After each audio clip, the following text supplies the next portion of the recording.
Good afternoon. I'd like to call the meeting to order. City of Belleville acknowledges we're meeting today on the traditional territory of many nations. We recognize and honor the historic relationship of the Indigenous peoples to this land and acknowledge our shared obligation to respect, honor, and sustain these lands and natural resources contained within them. We recognize all First Nations, Métis, and Inuit who call Belleville their home and support the need for cultivating a strong relationship with them. We look forward to fostering a path towards reconciliation and show respect for the Indigenous peoples who first lived and currently live on this land where we all now reside together. Please remain standing for a moment of reflection. May we be worthy custodians of all that has been entrusted to us. Help us to be concerned for only what will promote good government. May we bring to our council chambers minds that think and hearts that feel, always having respect for others, so that we may serve the people of our city in a helpful manner and for the good of all. Please be seated.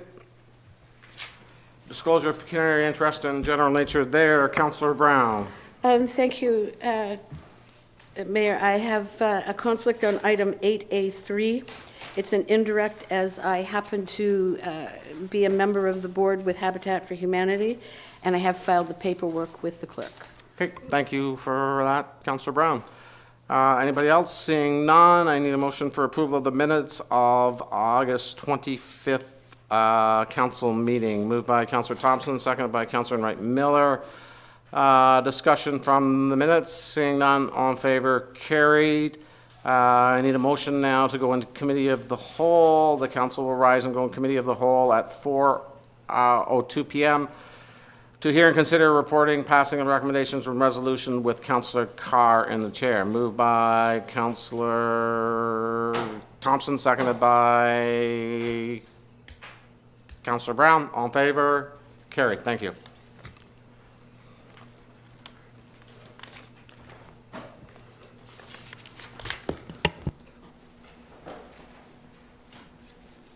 Good afternoon.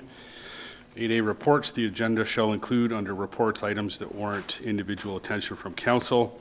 8A1 comprehensive parking study 2025. Resolution reads that further to the recommendation from the Transportation Committee, the Finance Committee recommends that council approve the recommendations as outlined in the Deputy City Clerk's report number DCC-2025-01, Comprehensive Parking Study 2025.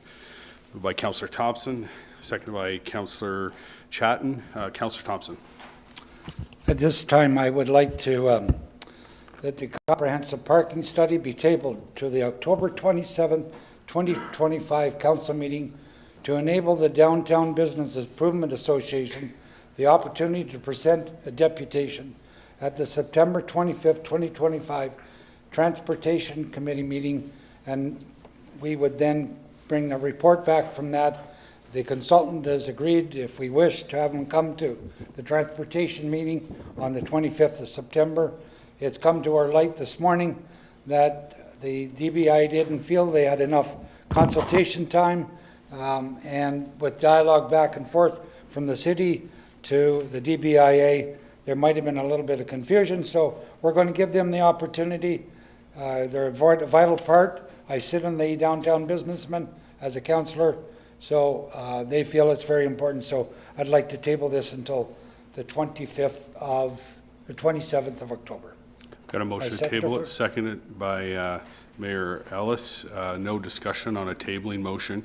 I would ask, though, that in addition to the information that's being requested there, that staff also, because it's only one committee meeting then coming back to council, for the committee's consideration, look at the costs and impacts of eliminating paid parking in downtown.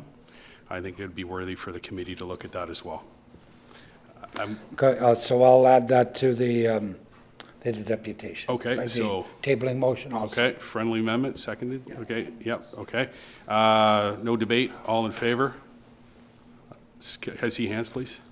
That's carried. Thank you. 8A2, missing middle review. Resolution is that report number PP-2025-13 regarding the completion of Initiative Number 3 of the city's Housing Accelerator Fund projects, which highlights the implementation of missing middle housing from a comprehensive perspective, including as of right permissions for 5 or more units on municipally serviced urban residential parcels in strategic locations be received as information. Moved by Councillor Wright Miller, seconded by Councillor Chatton. Any questions or comments? Okay, seeing none. Councillor Thompson, you take the chair. I've got a couple questions. Certainly will.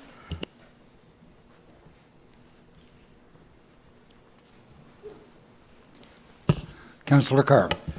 Thank you, Mr. Chair. Just with respect to the report, the initiatives outlined in the report are to address missing middle housing and contributing affordability. And through you to staff, how is this affordability and addressing this missing middle, how will it be measured going forward? And who will I speak to? Mr. Ashton? We can take that question and sort of come up with a strategy to monitor how that can be tracked.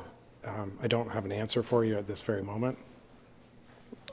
Anything else further? Yeah, okay, thank you, Mr. Chair. And the reason why I asked that is, and of course, this report's outlining all these things that we've looked at, we've met through doing this review, the expectations of the Housing Accelerator Fund.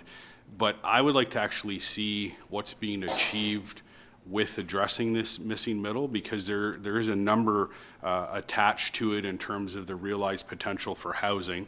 So I'd like to see, you know, for example, I think it'd be worthy for council to see how many are actually built out of this initiative, out of the missing middle, and the affordability goes with it. Because my theory is land costs continue to go up, and as a result, we're not really realizing the savings that we could. These numbers could prove me wrong, but I think it's important to not just say that we've reviewed and we have the potential to add, you know, 1,500 units through missing middle if we don't follow through with the measurement to see whether we're actually achieving it in terms of who's taking advantage of these opportunities to increase density.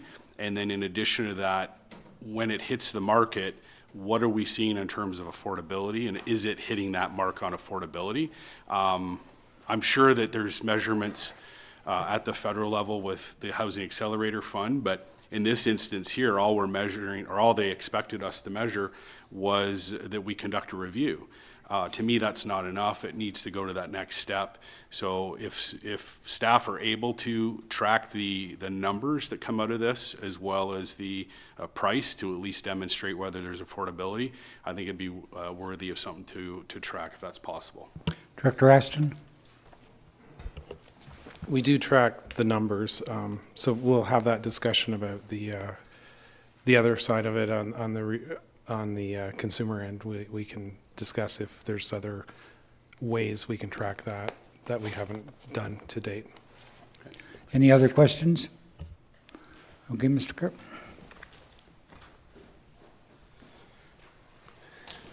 Thank you, Councillor Thompson. Any other questions or comments on this matter? If not, seeing none, all in favor? That's carried. Thank you. 8A3, building permit. Oh, Councillor Brown's in direct conflict. 8A3, building permit, partial fee waiver for 93 Dundas Street East, Habitat for Humanity, Prince Edward-Hastings. Resolution that pursuant to report number PP-2025-14, council approve a partial fee waiver of $200,000 for 93 Dundas Street East, Habitat for Humanity, Prince Edward-Hastings, from the Housing Accelerator Fund for building permit fees to support the development of 66 residential units, and that the mayor and clerk be authorized to enter an agreement with Habitat for Humanity, Prince Edward-Hastings, for an amount of $200,000 to be paid towards building fee permits.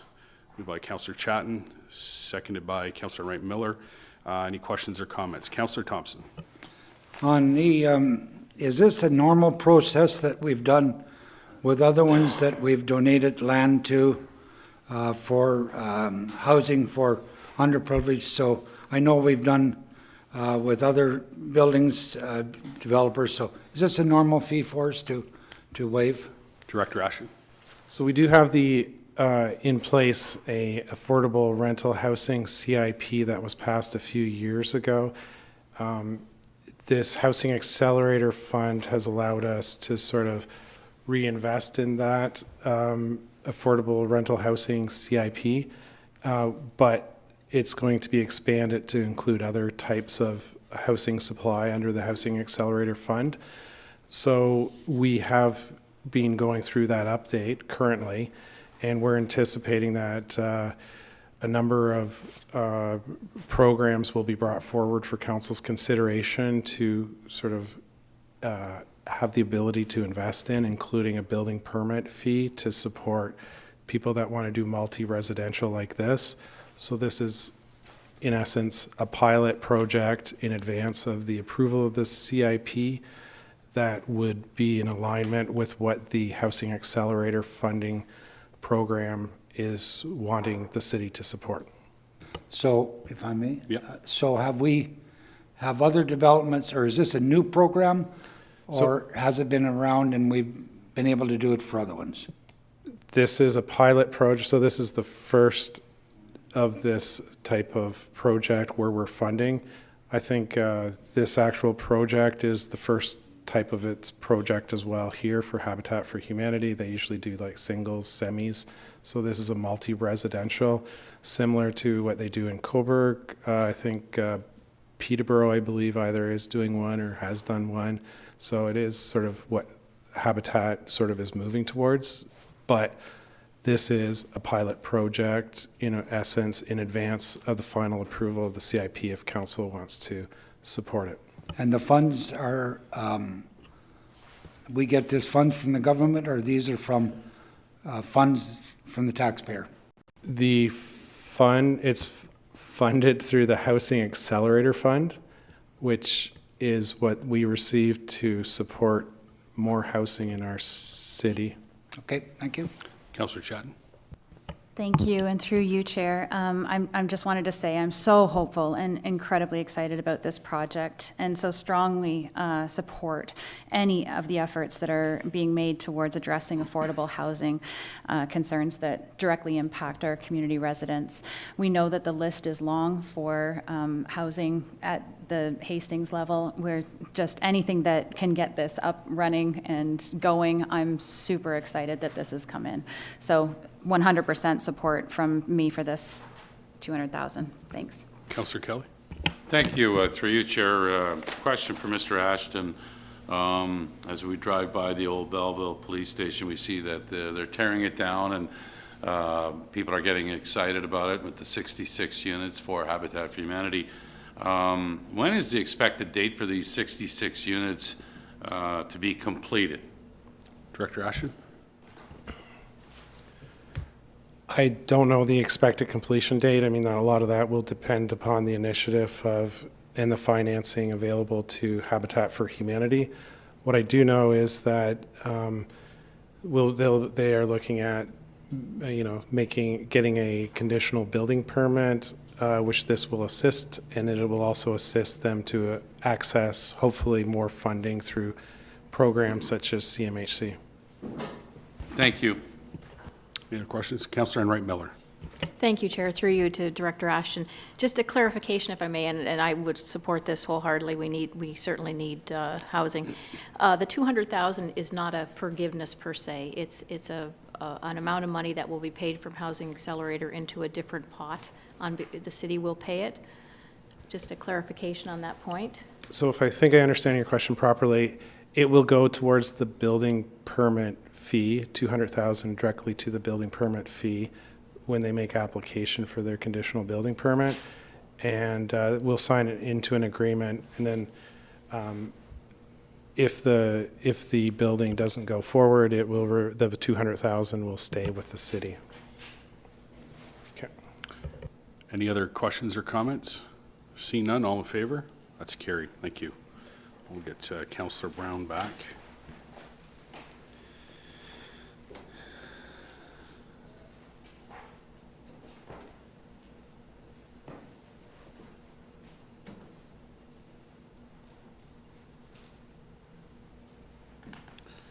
Moving on to consent items, council may adopt consent items by one motion, but prior to consideration of such motion, members may request that specific items be removed from consideration under such motion, and council shall consider such items individually.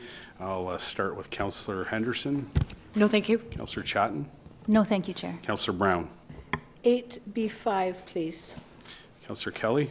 No, thank you. Councillor Thompson. No, thank you. Mayor Ellis. No, thank you. Councillor Wright Miller. No, thank you. Councillor Sue. No, thank you. Okay, so I have a motion that consent items, all with the exception of 8B5, be approved. Mayor Ellis, second by Councillor Chatton, all in favor? That's carried, thank you. Moving on to 8B5. Okay, well, I'll get Councillor Brown to move it since she pulled it. You're good with seconding it, Mayor? And it's related to the Black Bear Ridge official plan bylaw amendment and zoning bylaw amendment. Councillor Brown. Thank you, Chair.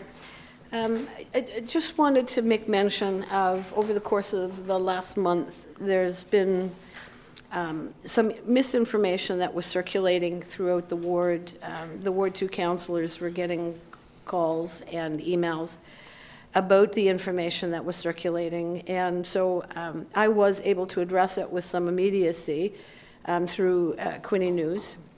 But I wanted to, as a result of some of that discussion as well with the Engineering and Development Department, I wanted to extend my thanks to Director Ashton and to his team in that they were very quick to be able to respond with an FAQ, as well as getting all of the information, the right information, loaded up onto the getinvolved.belleville.ca. Again, getinvolved.belleville.ca. It has a very comprehensive list of the kinds of information that is looked at by staff and by the planning committees. And so I just wanted to offer as much reassurance, if anybody has any concerns about what in fact is happening up at Black Bear Ridge Village right now, that they go and look at the information. It's actually the first one to pop up when you go to the site. Very thankful that Stephen and his team were able to respond very rapidly in getting that information available so that we could point people to that information. So thank you. Any other questions or comments? See none, I got a motion on the floor. All in favor? That's carried. Thank you. Moving on to information items, there's one item, Building Section Month-End Report, August 2025. Can I get a motion to receive? Councillor Brown, second by Councillor Thompson. Any questions or comments? See none, all in favor? That's carried. And Committee of the Whole does now rise and return to Council at 4:16 p.m. Moved by Councillor Chatton, second by Councillor Wright Miller. All in favor? That's carried. Thank you.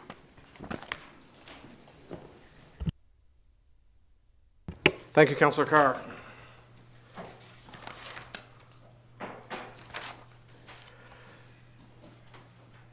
Okay, I need a motion for bylaws, a resolution that bylaws number 2025, 149, 150, 151, 152, 153, and 154 be read and passed. Moved by Councillor Chatton, seconded by Councillor Thompson. Discussion on any of this? Councillor Carr?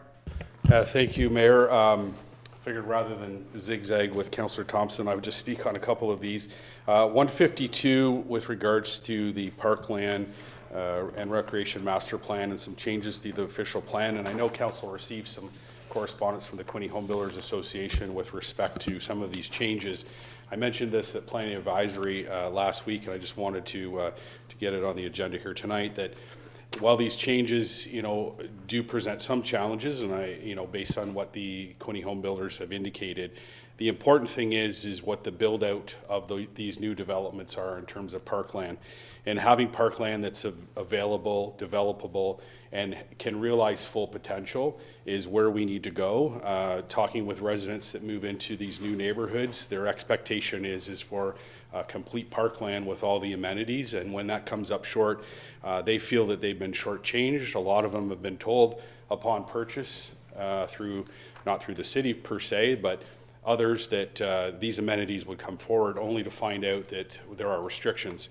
And I point to two subdivisions north of the 401, the gas lines being a huge impediment to realized potential on parkland.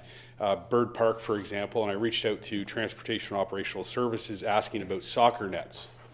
Very easy, inexpensive, but again, another recreational amenity for kids. They had to work through, obviously, stick handling with the gas companies, and they were able to put a set in Bird Park, but they can only put one set in because of the configuration of the gas lines. And of course, with the nets, as we all know, they have to be anchored under provincial law, so trying to fit those in amongst the gas lines was a little bit of stick handling. They were able to achieve that, and that same day, that soccer field now is used every day, consistently. They tried that attempt over in Caniff Mills, and because of the layout of the land there and the gas line, we were not able to put any soccer nets in, which again then hems in possibilities for recreation. And so this change here just ensures that the city has the potential to really realize full park amenities and have the ability to do so. And is it all right to speak on the other one? Okay. And with regards to the black bear, and I mentioned this the other night at planning too, is I'm not a booster for black bear by any means, even though it's in Ward 2. This has to do with the fact of an application coming forward. And like I said at planning, what's being proposed here with the bylaw change tonight in official plan and zoning, the ministerial zoning orders in play has been, as council knows, for a couple of years now. It allows and permits the development to occur. What we're doing here simply is creating a secondary plan, no different than what we did in Canifton, no different than what we did in Loyalist, and that development continues, 20 years on. And so the same kind of philosophy applies here. And with respect to the zoning change, there's two little slivers of land within that MZO envelope that are being changed. I know there's a lot of concern, and Councillor Brown did yeoman's work trying to dispel myths and complete incorrect information. There's still site plans that have to be done, plan of subdivision, and so we'll get into that nitty-gritty if and when it comes. The biggest thing, quite frankly, for this development is servicing. We have some concepts and opportunities there, but it'll be up to the developer to decide if and when and how that they can fund those extensions. And so there's lots of hurdles yet and lots of opportunities for public input. Thank you. All in favor of the bylaws? New business. I have a little bit of it here. I needed a mover and a seconder that bylaw number 2025-156, a bylaw to approve the authorization and the execution of a medical service agreement between the Corporation of the City of Belleville and Brock Horde be read and passed this 8th day of September 25th. Moved by Councillor Henderson, seconded by Councillor Carr. I've lost track. I think this is 21, but we're still moving ahead. All in favor? Carried. Thanks on that one. Announcements. We'll go up to Councillor Thompson first. Your Worship, can I go under notice of motions? I have a... Pardon me? Notice of motions first, if I can. Yep. Notice of motion, sorry, yes. Notice of motions. Go ahead, Councillor Thompson. Thanks to the notice, that the notice of motion from July 14th, 2025 council meeting with respect to a water and sewer rebate program for low-income seniors in the amount of 10% of the standard residential water sewer rate be withdrawn. And with that withdrawn, I would like the staff to prepare a report to council's consideration at the 2026 operating budget to deliberate and implement a water and sewer rate relief to low-income families in the amount of up to $100. Okay, thank you, Councillor Thompson. We'll make note of that. Moving along, announcements. We'll go Councillor Thompson first then. I only have really one. I want to especially thank the Blues Festival. I'm sure Councillor Kelly was going to make note about it because he's involved in a lot of this stuff. But I want to thank Carol Feeney and Tony Vanny for putting on a wonderful weekend.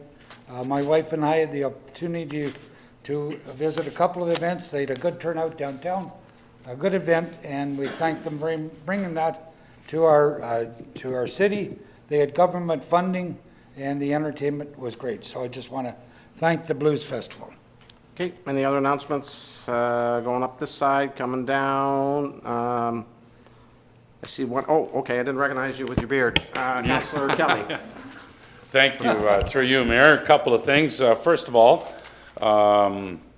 councillors are involved with a lot of different committees, and last week, the Economic Development team here at City Hall, Alicia Purchase and the crew, set up a tour for the Economic Development Committee. We had a chance to tour the Memorial Marketplace with Joe Chinook, and things are looking really good. Just want to give an update. They have 5 businesses in there right now, and by spring of 2026, just next door to City Hall, the Memorial Marketplace will have 9. Ian Wilson and Hilary Murphy, the owners, have shown a lot of passion, and this has been a great addition to the heart of downtown Belleville. So by next spring, 2026, it's going to look great. Not that it doesn't already, but it's just going to be so welcoming. Also, too, this Sunday, wanted to get this in, it is the 45th Terry Fox Run, and it's happening at Westwick's Park. Registration's at 9:30, and the event gets underway at 10 o'clock. Vicky Samaras has been involved with this for a long time. Last year, Belleville had record dollars raised. Last year was $56,000 raised at the Terry Fox Run. And over the course of 44 years in Canada, $900 million has been raised for cancer research. Think about Terry Fox. Just a few weeks ago, I was in Thunder Bay, had a chance to see the tribute to Terry Fox, and he ran 143 marathons. 143 marathons, starting in St. John's. And this past March, my brother Christopher passed away with cancer. We have family and friends that we've lost or are currently struggling with cancer.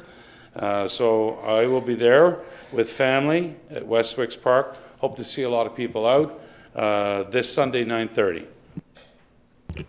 Thank you. Any other announcements? I just want to take a minute here. We have one I would say is a superstar in our audience tonight, our Manager of Economic Development, Alicia McGuire. She's a rock star, and I just want to point out that the community has noticed that. She is one of the very first 40 under 40 in the Bay of Quinte.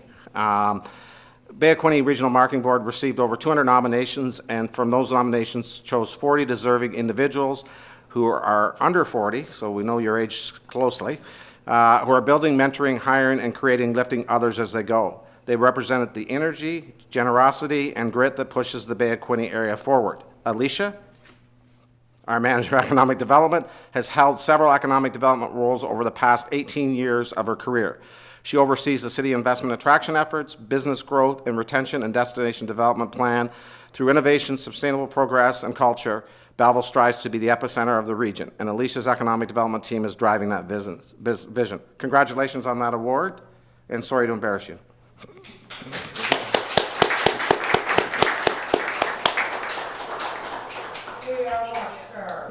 If I got an award ever, I'd want to be recognized, so congratulations.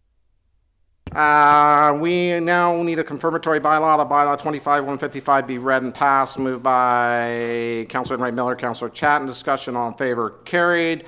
Motion to adjourn. Moved by Councillor Carr, Councillor Thompson. Adjournment at 4:27. All in favor, carried. Thank you, everyone.